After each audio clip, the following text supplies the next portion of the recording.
نروح للفن ونروح لعبد الله الرويشد.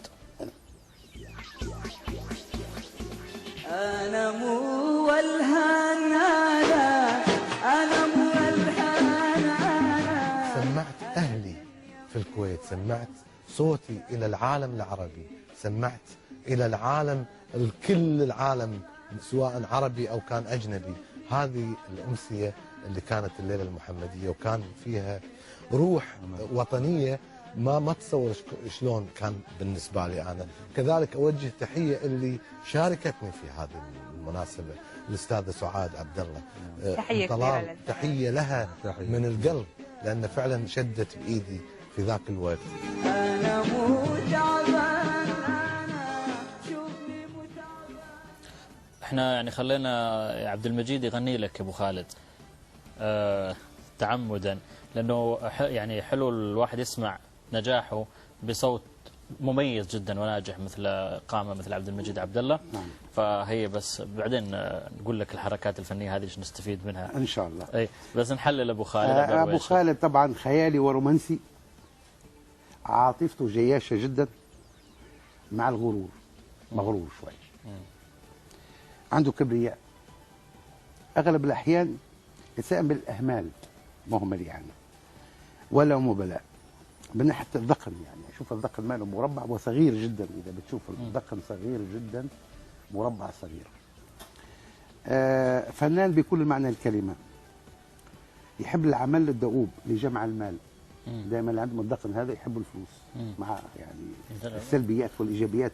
انا احيانا اتهرب من السلبيات لانه مين اللي ما يحب الفلوس؟ كل الناس تحب لا الفلوس. في ناس لا، بس الناس تعرف الفلوس قصدك؟ لا في ناس تبحث على الفلوس. يعني تشتغل بجهد وكد وكذا، ولكن بيكون يعني بيسموه في النظام اللي هو الفيزيونومي حرف اي. هذا حرف لي مشكله. هذا المشكله، ان شاء الله يوم من الايام نعطي الحروف. بالنسبه يحب العمل الدؤوب لجمع المال. قنبله موقوته اذا فقد اعصابه، عصبي جدا، واذا فقد اعصابه قنبله موقوته. وما يتسامحش بسهوله. يحب الاصدقاء ومسايرتهم. نعم. ولكن فنان عنده حس فني رهيب جدا جدا جدا. صاحب نكته، صاحب مداعبه، صديق لمن يعني اي انسان يحتاج اي شيء يقدم له المساعده. فعبد الله الرويشد من الوجوه اللي هي شوف حتى عيونه صغيره زي ما تكلمت مع في ناس بتلاحظ العين عبد الله الرويشد مثل عين فخامه الرئيس علي عبد الله صالح. نعم. الفرق بينهم هو الانف، الانف قصير جدا. فطبعا انا اجمع الوجه زائد الحركه، فنعتمد على المجموعه كامله. نعم. طيب نروح لملحم بركات الموسيقار اللبناني.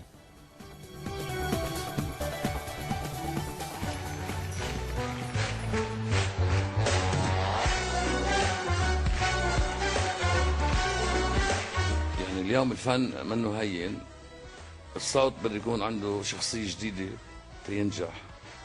تفتح الراديو اليوم تسمع غنية، بتعرف مين عم غني؟ بتعرف مين هو؟ ما بتعرف مين الملحن؟ والله صارت الدعاية أحلى من الغنية.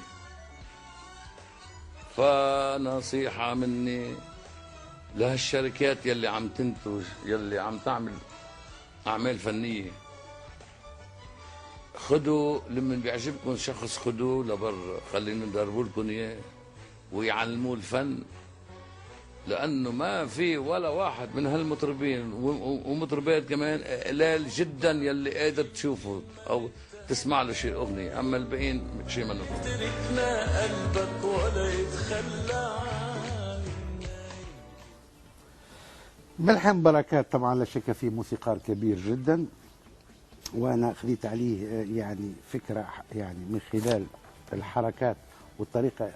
يحاول بقدر الإمكان دائما. في ناس تستعمل الايد على الوجه، في ناس تستعمل الاذن، في ناس كذا، فهذول دائما عندهم اسلوب معين. فرح نعطيك ملحم بركات طبعا عاشق الفن والجمال والاناقه، ويحب كل ما هو متعلق بالفن والجمال.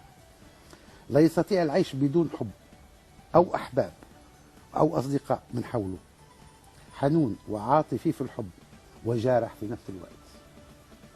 مؤذي في يعني بشكل رهيب لواحد مندفع ومتسرع في بعض المواقف، ناقد لاذع ومشاكس، هوائي كثير الحركة، يحب الحرية ويكره القيود، لا يحب التعب، والعلاقة العاطفية عنده مقدسة، رغم دائما مشعوذ، يعني يحب التغيير في كل شيء. طبعا مرح جذاب، لا يفكر كثير، ما يجعله يقع في مشكلات كبيرة. طيب، لا يضمر الشر لأحد، شفاف جدا، زائد على ذلك فعنده قوة، نعم. فراسة قوية جدا، وبيحس الأشياء. ولذا أنت بتشوف ملحم بركات أحيانا يستعمل أسنانه، أحيانا بيستعمل عيونه، في بعض أغاني بتشوف يغمض عيونه ويحاول يعني شيء بسيط. مرة تكلمت على العيون اللي تشوف من بعد، نعم. فهو بيستعمل أحيانا الفك ماله. وهذول الناس حساسين وشفافين، واغلبيتهم موسيقيين او رسامين. فبالنسبه لملحم بركات فيه ايجابيات وفيه سلبيات، انه هو عصبي كثير ومشاكس. نعم. فهذا نعم. بالنسبه. طيب، على طاري المشاكسه نروح لعمرو اديب، لانه شاكس الاسبوع الماضي المنتخب المصري ولاعبي منتخب مصر وصارت مشكله كبيره. خلونا نشوف الزميل عمرو اديب، نتابع سويا.